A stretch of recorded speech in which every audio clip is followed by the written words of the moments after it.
الحمد لله نحمده ونستعينه ونستغفره ونؤمن به ونتوكل عليه ونعوذ بالله من شرور أنفسنا ومن سيئات أعمالنا من يهده الله فلا مضل له ومن يضلله فلا هادي له ونشهد أن لا إله إلا الله وحده لا شريك له وحده بوحدة موحدا بوحدة موحدا بوحدة وحيدا وأحدا بلا مدد وجدد ونصب ووصف في الكمال لا شريك له ولا وزير له ولا نظير له ولا مثل له ولا مثال له لا شريك له ولا معين له ولا مشير له ولا مزارع له ونشهد أن سيدنا ونبينا ومولانا محمدا عبده ورسوله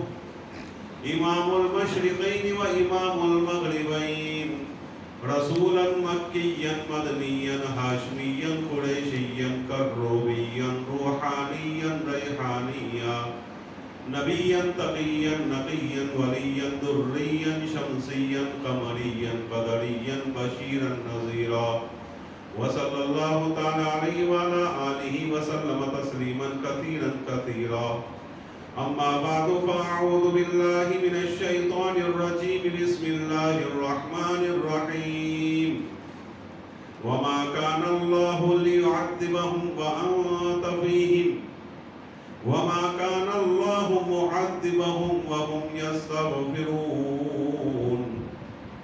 اللہ تبارک و تعالیٰ قرآن پاک میں ارشاد فرماتا ہے کہ اللہ ایسا نہیں ہے کہ تمہاری موجودگی میں ان کو عذاب میں مبتلا کرے اور اللہ ایسا بھی نہیں ہے کہ وہ لوگ استغفار کریں پھر بھی ان کو عذاب میں مبتلا کریں وقال النبی صلی اللہ علیہ وسلم من حفظ سنتی اکرمہم اللہ باربع خصال اللہ کے نبی صلی اللہ علیہ وسلم ارشاد فرماتے ہیں جو آدمی میری سنتوں کی پابندی کرے گا جو میری سنتوں کو مضبوطی سے پکڑے گا اللہ تعالیٰ فرماتے ہیں اللہ کے نبی صلی اللہ علیہ وسلم فرماتے ہیں اکرمہم اللہ باربع خصال اللہ تعالیٰ 4 انعامات سے اس کو نوازے گا المحبت فی قلوب البررہ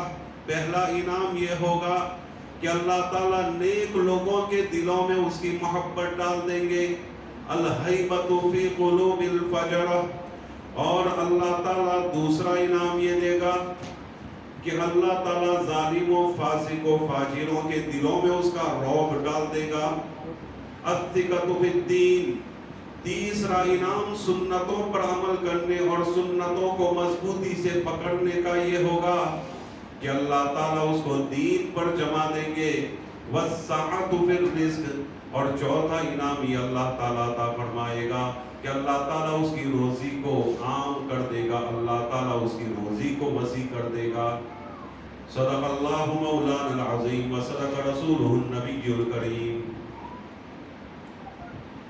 پہلے تعلیم سے موڑ دیے جاؤ گے پہلے تعلیم سے موڑ دیے جاؤ گے پھر کسی جرم سے جوڑ دیے جاؤ گے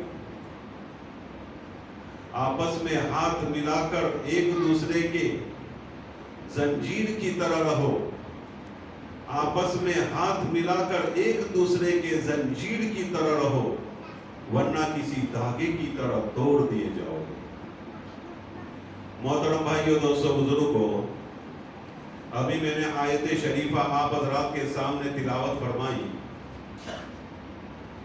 اس آیت شریفہ میں اللہ تعالیٰ فرماتے ہیں کہ جب تک لوگ استغفار کرتے رہیں گے توبہ کرتے رہیں گے گناہوں سے بچتے رہیں گے تب تک میں ان لوگوں کے اندر عذاب نازل نہیں کروں گا آج کل ہمارے سامنے حالات موجود ہیں تمام دنیا کے حالات صرف ہندوستان کے یہ حالات نہیں بلکہ پوری دنیا کے حالات ہمارے سامنے ہیں کہ آئے دن کیسے کیسے واقعات ہمارے سامنے پیش ہوتے ہیں کیسی کیسی خبریں ہمیں روزانہ ملتی رہتی ہے.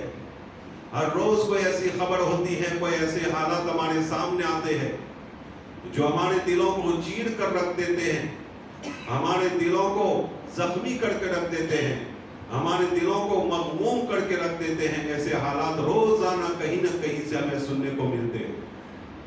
یہ سارے کے سارے اللہ تعالیٰ کی طرف سے آزمائشیں ہیں, یہ سارے کے سارے اللہ تعالیٰ کی طرف سے عذاب ہے. ان عذابوں کو دور کرنے کا طریقہ اللہ تعالیٰ نے ہمیں قرآن پاک میں ارشاد فرمایا ہے. ان عذابوں کو دور کرنا چاہتے ہو, ان تکلیفوں کو دور کرنا چاہتے ہو, ان مصیبتوں کو دور کرنا چاہتے ہو, ان ظالموں کو ختم کرنا چاہتے ہو, ان جابر لوگوں کو ختم کرنا چاہتے ہو, تو ایک بہترین راستہ یہ ہے کہ ہم سب مل کر توبہ کریں, ہم سب مل کر استغفار کریں.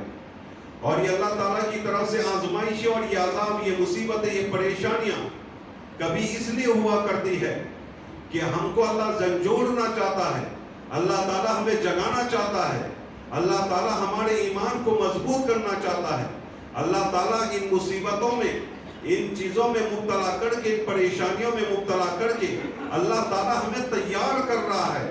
جب تک ہم مجاہدہ نہ کریں گے, جب تک ہم پر تکلیفیں نہ آئیں گی, جب تک ہم پر مصیبتیں نہ آئیں گی, جب تک پریشانیوں کا سامنا نہ ہوگا, تب تک آدمی تیار نہیں ہوتا, مضبوط نہیں ہوتا. تو اللہ تعالیٰ ہمارے ایمان کو مضبوط کرنا چاہتا ہے.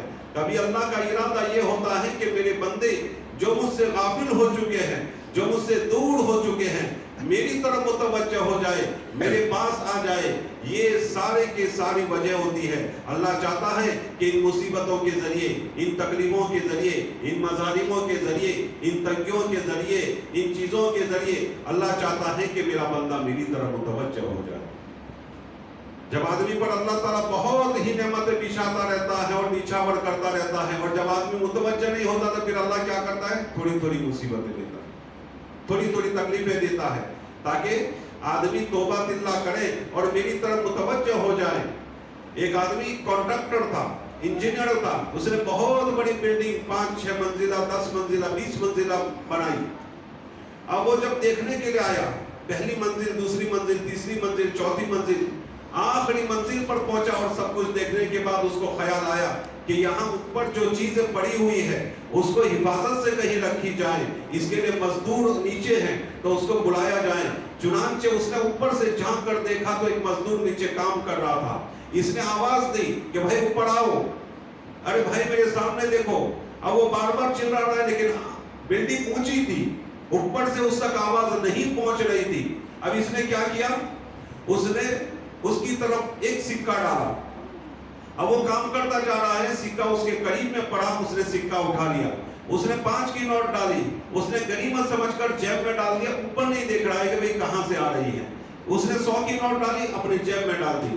50 کی نوٹ ڈالی, اپنے جیب میں ڈال دی. 1000 کی نوٹ ڈالی, اپنے جیب میں ڈالتا گیا, جیب میں ڈالتا گیا. وہ اوپر سے ڈالتا گیا, اس لیے اوپر سے وہ ڈال رہا تھا کہ میری طرف وہ متوجہ ہو جائے, میری طرف وہ نظر کرے تو میں اس کو کام بتاؤں. لیکن اوپر سے روپے پڑ رہے ہیں, یہ غنیمت سمجھ کر اپنی جیب میں ڈال رہا ہے. جب وہ پریشان ہو گیا اور اس نے اس پیسوں کے ذریعے اس کو سامنے نہیں دیکھا, متوجہ نہیں ہوا, تو اس نے کنکڑی اٹھائی, 1-2 کنکڑی, 1 کنکڑی ماری, 2 کنکڑی ماری, 3 کنکڑی ماری. تو اس نے دیکھا اوپر سے کنکڑے آ رہے, تو اس نے اوپر دیکھا. تو اس کا جو شیخ تھا, مالک تھا, اس نے کہا بھائی اوپر آؤ, تیرا کام ہے, اوپر آؤ, تیرا کام ہے. اسی طرح اللہ تعالیٰ اپنے بندوں کو نعمتیں دیتا ہے. جب نعمت میں مبتلا ہو کر اور نعمت میں پھنس کر آدمی جب اللہ کو بھول جاتا ہے تو پھر اللہ تعالیٰ کسی نہ کسی تکلیف کو بھیج دیتا ہے کہ میرا بندہ میری طرف متوجہ ہو جائے, میرا بندہ اوپر میری طرف دیکھے. یہ ہے. تو یہ جو بھی تکلیفیں ہیں, جو بھی مصیبتیں ہیں, یہ تمام کی تمام اللہ کی طرف سے آزمائشیں ہیں. ان تکلیفوں کو اگر ہمیں دور کرنا ہے تو پھر ہمیں اللہ سے توبہ اللہ کرنا پڑے گا, گناہوں سے بچنا پڑے گا, حلال کو حلال سمجھنا پڑے گا اور حرام کو حرام سمجھنا پڑے گا, حرام سے دور رہنا پڑے گا اور حلال سے فائدہ اٹھانا پڑے گا. یہ اللہ تعالیٰ کی طرف سے ہمیں حکم ہے. قرآن نے کیا کہا, وما کان اللہ معذبہم وہم یستغفرون, کہ اللہ تعالیٰ جب تک وہ استغفار کرتے رہیں گے اللہ تعالیٰ ان پر عذاب اور تکلیف نازل نہیں کرے گا. تو ہم سب کو مل کر اللہ تعالیٰ سے توبہ کرنی ہے, اللہ تعالیٰ کی طرف متوجہ ہونا ہے, اللہ تعالیٰ کے لیے اللہ تعالیٰ کے سامنے استغفار پڑھنا ہے اور اللہ سے کہنا ہے اللہ مجھے معاف کر دے, اللہ مجھے معاف کر دے, آئندہ گناہ میرے نہیں ہوں گے. یہ آیت شریفہ کافروں کے لیے اتری تھی کہ یہ کفار مکہ کعبہ کا طواف کیا کرتے تھے اور طواف کے دوران اللہ سے معافی مانگا کرتے تھے. تو اللہ تعالیٰ نے آقا سرکار دو عالم صلی اللہ علیہ وسلم پر یہ آیت شریفہ اتاری کہ جب تک یہ استغفار کرتے رہیں گے, اللہ ایسا نہیں ہے کہ اللہ تعالیٰ وہ استغفار کرے, وہ توبہ کرے, وہ گناہوں سے معافی مانگے پھر بھی ان پر عذاب نازل کرے, اللہ ایسا نہیں ہے. تو دیکھو اللہ تعالیٰ کافر لوگ بھی توبہ کر رہے ہیں, استغفار پڑھ رہے ہیں, تو عذاب میں مبتلا نہیں کرتا. تو ہم مسلمان ہیں, ہم اللہ تعالیٰ سے استغفار کریں گے, اللہ تعالیٰ سے معافیا مانگیں گے, تو پھر کیوں اللہ تعالیٰ ہمیں معاف نہیں کرے گا؟ ضرور اللہ تعالیٰ ہمیں معاف کرے گا. اور استغفار اور توبہ کے بہت سارے فائدے قرآن و حدیث میں موجود ہیں.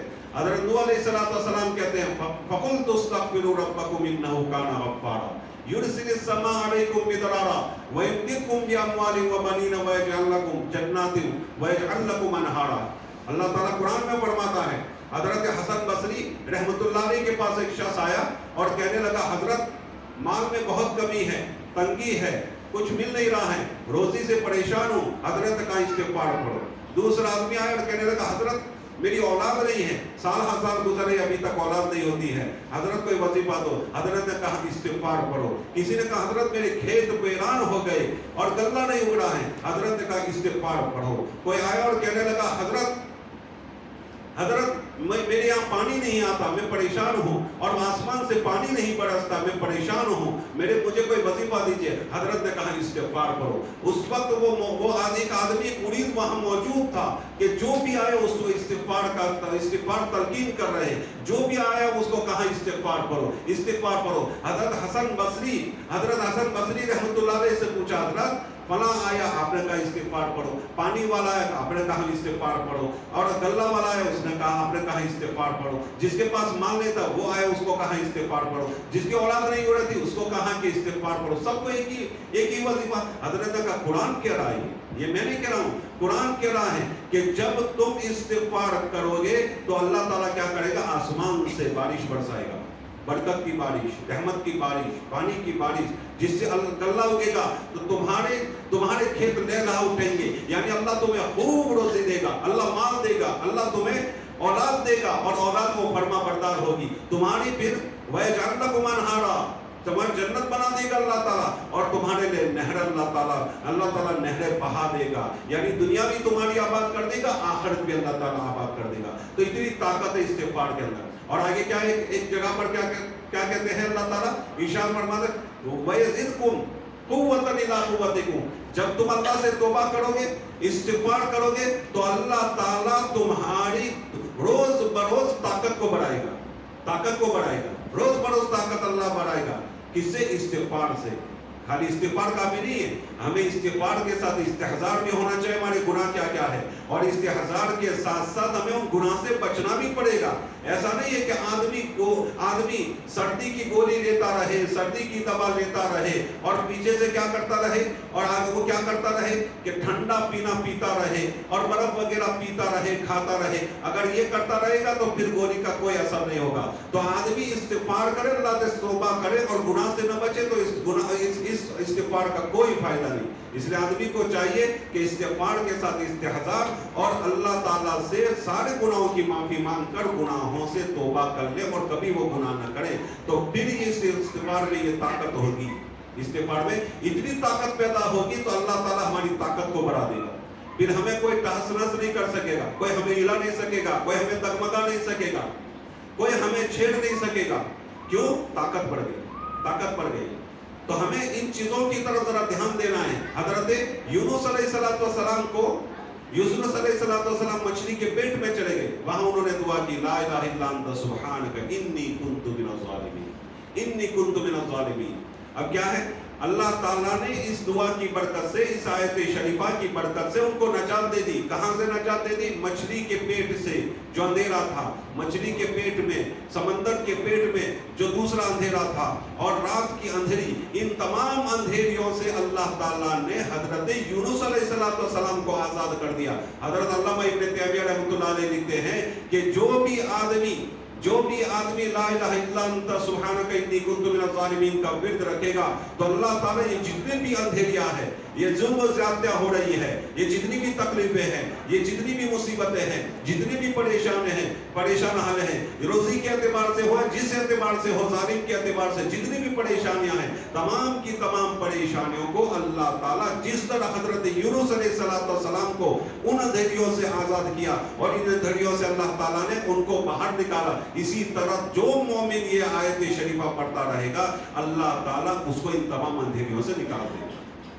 ان تمام اندھیریوں سے اللہ نکال دے گا۔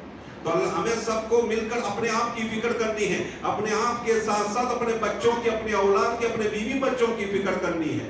اپنی بیوی بچوں کی فکر بھی بہت ضروری ہے۔ آج کل یہ حالات بڑے سنگین ہوتے جا رہے ہیں، اگر ان بچوں کی تربیت نہ کی تو یہی بچے آگے چل کر ہمارے لیے درد سر بنیں گے، ہمارے لیے تکلیف کا باعث بنیں گے۔ اس لیے ہماری تربیت کے ساتھ ساتھ اپنے آپ کی حفاظت کے ساتھ ساتھ بچوں کی حفاظت اور بچوں کی تربیت بہت ضروری ہے۔ سب سے پہلی تربیت کون سی ہے؟ ماں کی کوکھ، پھر ماں کی گود، پھر مکتب، پھر ماں کی کوکھ، ماں کے پیٹ میں جب بچہ ہوتا ہے تب ہی سے بچے کی پرورش ضروری ہو جاتی ہے۔ اس لیے علماء کرام نے لکھا ہے کہ جب بیوی کے پیٹ میں بچہ ہو تو اس کو کسی قسم کا دکھ نہ دو، اس کے ساتھ آرام کا معاملہ کرو، اس کے ساتھ نرمی کا معاملہ کرو، اس کو خوش رکھو، کیونکہ تم جتنا اس کو خوش رکھو گے اس کا اثر اندر کوکھ میں پلنے والے بچے پر ہوتا ہے، کوکھ پر پلنے والے بچے پر ہوتا ہے۔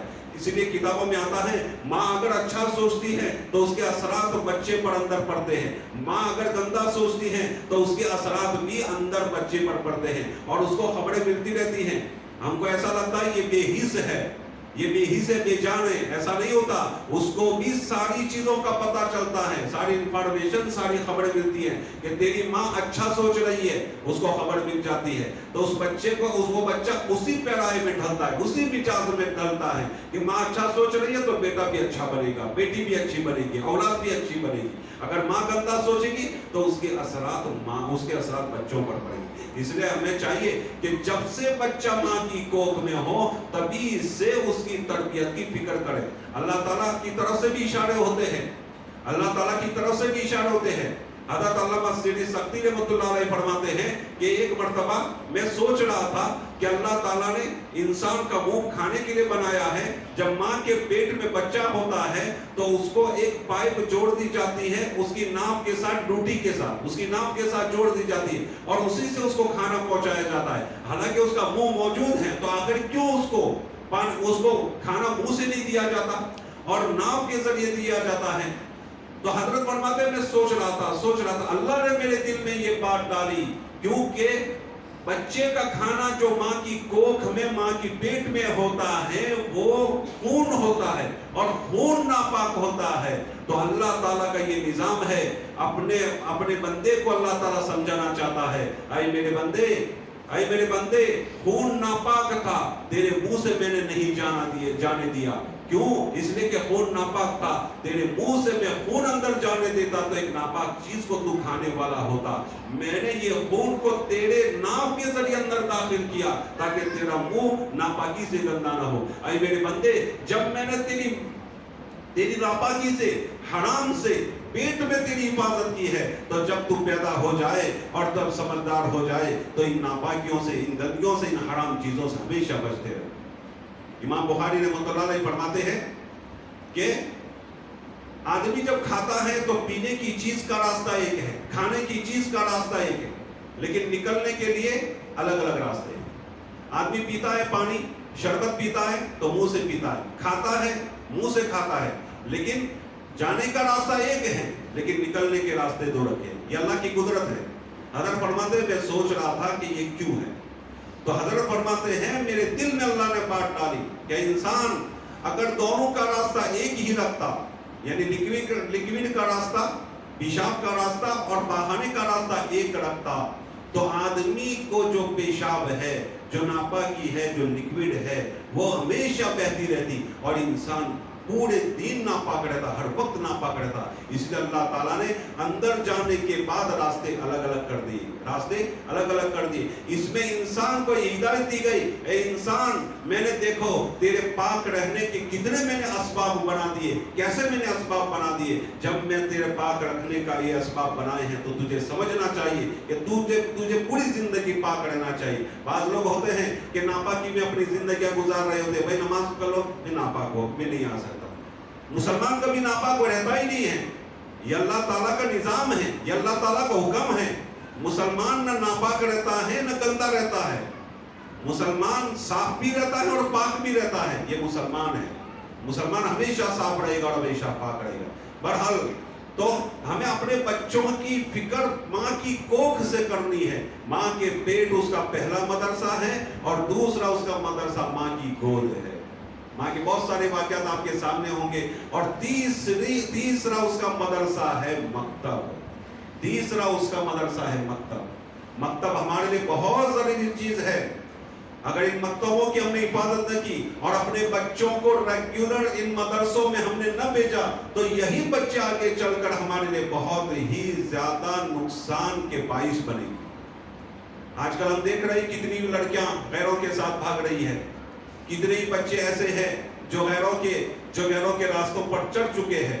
کیا وجہ اس کی وجہ یہی ہے کہ ان بچوں کو ان کے ماں باپ نے جب وہ چھوٹے تھے تو ان کو مکتب میں نہیں بھیجا.